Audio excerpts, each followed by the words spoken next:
Mira, yo inicialmente estudié en el Colegio Superior de Telecomunicaciones en Bogotá.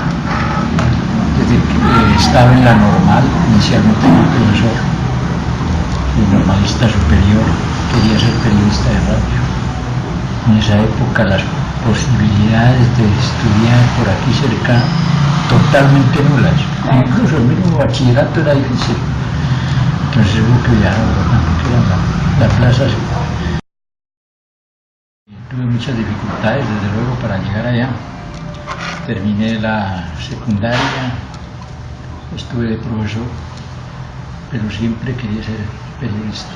Estuve algún tiempo, hubo algún incidente en la familia, murió mi papá, me tocó asumir la jefatura del hogar, esperé que se estabilizara un poco y viajé a Bogotá.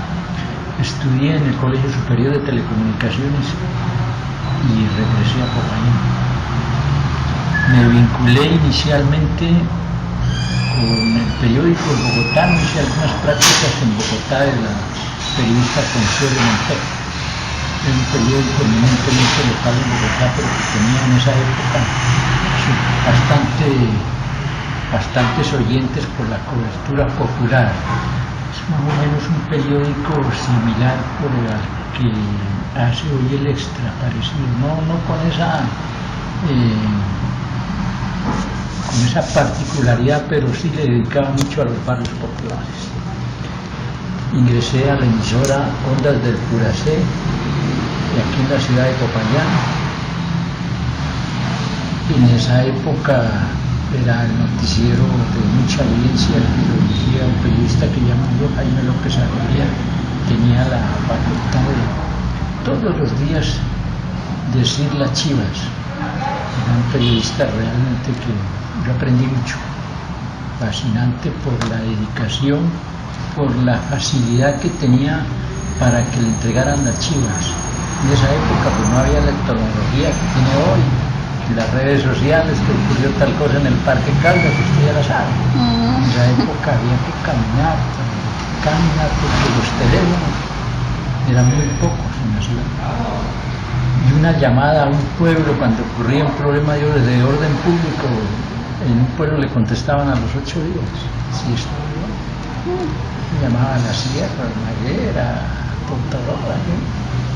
Lo dejaban con la línea ahí todo el día esperando, porque una sola línea que cubría todo un pueblo. Entonces el operador en esa época de Telecom le daban desde luego prioridad a las autoridades. Entonces a medida que iba evacuando uno le tocaba uno el turno, si estaba de buenas. Bien, esos son detalles. Yo ingresé a la emisora Ondas del Puracé, en esa época se llamaba así, hoy se llama Super. Eso fue en la época del terrorismo. Bueno, me tocó estar cubriendo, inicié un año antes. Después, ahí estuve unos 5 años, pasé a Todelar. Posteriormente estuve en RCN durante 22 años, fui director del noticiero. Hace 2 años salí y estoy aquí en el cuadro. No sé, eso es como el relato general. Eso que quieras más preguntar. Pues yo no compartiría ese término tradicional. Alguien dijo que eso se llamaba así. Alguien les dijo a ustedes. Bueno, no vamos a entrar en la discusión semántica, pero el periodismo es uno. De todas maneras, es decir, el que siempre se ha hecho. En el caso particular, siempre he hecho radio, también trabajé en prensa, fui corresponsal del diario El País. Naturalmente a mí me gusta mucho más la radio. Es el medio más impactante, más rápido, más fácil.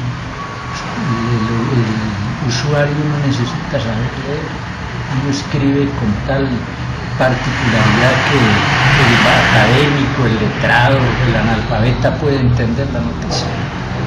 Se le facilita a la persona de cualquier oficio entender la noticia y estar ilustrado. No tiene costo. Un periódico tiene que irlo a comprar, tiene que saber leer. En las redes sociales tiene que disponer de esta tecnología y saberla manejar. Además, eso demanda unos costos. en radio cualquier aparato, e incluso yo te doy un ejemplo en el eje carretero, por ejemplo, donde toda la gente, los estudiantes y gente de todo el país va a cosechar café. Ahora ya ha mermado ese tipo de particularidad, pero hasta hace una década de todo el país, incluso del departamento del Cauca, por miles de jóvenes hombres. Allá el trabajador, el recolector de café, como se le llama, carga su radio y está escuchando y está no le dificulta para nada. En el caso de la tecnología tú tienes que dedicarle la atención visual y también auditiva. A la radio está ejerciendo cualquier labor. El ama de casa está haciendo sus oficios y está oyendo radio. Dice, no tiene ninguna restricción técnica, costosa, manual, etcétera, etcétera.